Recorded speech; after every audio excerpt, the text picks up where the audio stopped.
There's a much lighter mood in the Subaru camp, with the rally leader and last year's winner Petter Solberg taking time to meet his fans. Going into the afternoon stages, Solberg's lead over Gronholm is just over 20 seconds. Loeb is now another 24.5 seconds further back. The crews make another pass through the same stages for the afternoon loop, and on the same roads, more ruts and more problems for Sebastian Loeb. Not just for Sebastian Loeb, but also his fellow professional drivers. Look out for the ruts in the corners. These were made by the other 75 cars in the event, which run a much narrower width of track.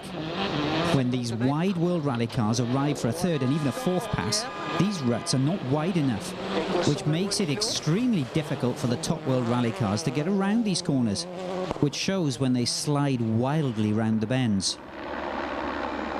Now here's Marcus Gronholm. The faster sections are unaffected because you are not cornering and not loading the car. But as soon as they get to some very tight corners where you load like this, just look, the car won't fit in and the back slides out of control.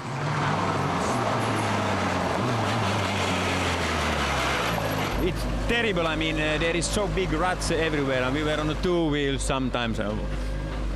Terrible stage. Okay.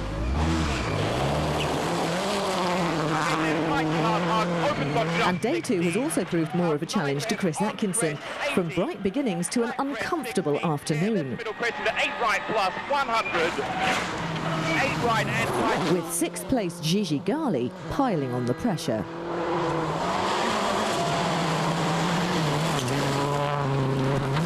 The Italian is gradually gnawing away at the margin between himself and the Australian. By the end of stage 16, he's less than 4 seconds behind the Subaru.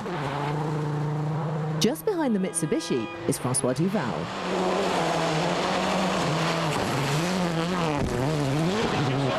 A relatively quiet event by the Belgian standards. He's been tracking Gali all day, looking threatening but making no real inroads. In line, though, for a useful couple of manufacturers' points for Citroën. And what of the news lower down the leaderboard? In 8th is Tony Gardemeister, now the highest placed Ford. He says this is the toughest event of the season.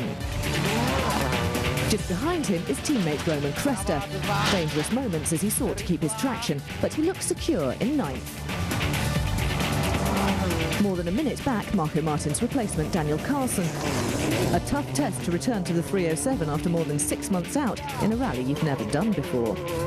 In 12th is the only remaining Skoda, Armin Schwartz making his first and last appearance in Japan, set as he is to retire at the end of the year.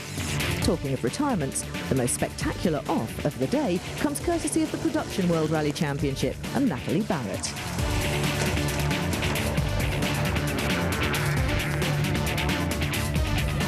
It's not just the stages and the service park that attract the Japanese rally fans. Wherever a rally car goes, the fans are sure to be. They flock to the sidelines on the road sections. Any effort is worth its while to see your rally hero in the flesh.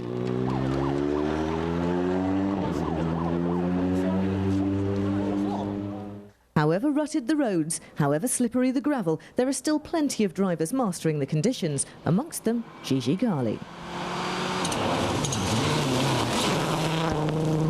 Mitsubishi have taken the pressure of scoring manufacturers' points from his shoulders, and he's putting on a fine display. On stage 17, he takes 5th place from Subaru's Chris Atkinson. And Atkinson suffers further in the following stage, where Francois Duval also overhauls him. Duval steadily getting to grips with Japan. And by the end of stage 19, he's 6th, nearly a second and a half ahead of the Subaru.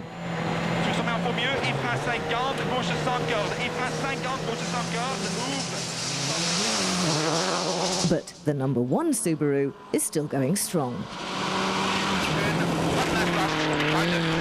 Petter Solberg has maintained his position despite continued pressure from second-place Marcus Gronholm.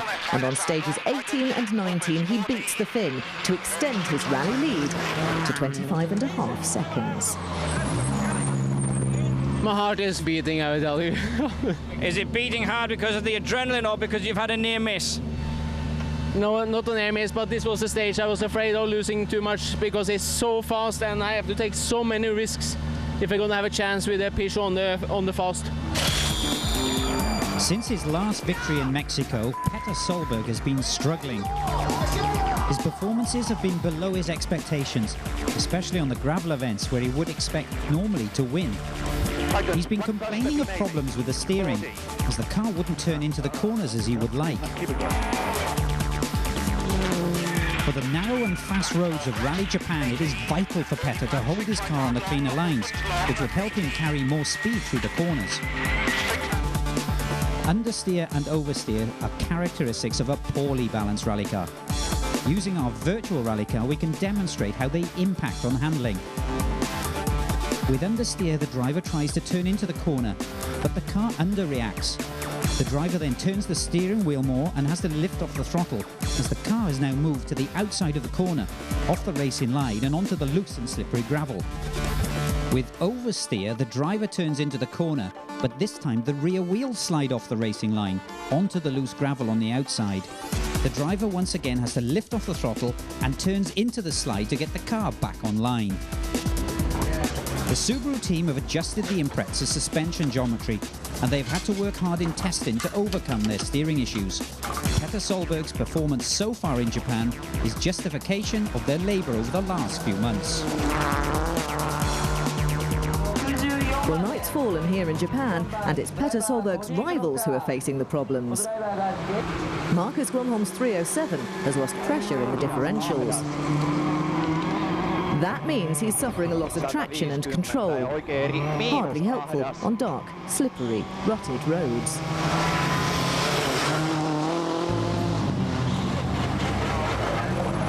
The car is strange. We have had some diff problems and gearbox oil pressure is down. So one corner I was completely sideways and then straight into the ditch. Gigi Gali benefits from problems to his teammate. He takes fourth place from Harry Rovanperä when the Finns' spotlights fail, as Gilles Cadetsi's did last night. No manufacturer's points for Gali, but Mitsubishi say there are no team orders. Gali's free to attack at will and put on a good display for the home fans. Another mover on those final stages was Chris Atkinson, who moved back in front of Francois Duval into 6th position. At the top, though, it's still Petter Solberg, but tomorrow's headlines could still belong to Sébastien Loeb. If he remains in 3rd, he will be the 2005 WRC Drivers' Champion.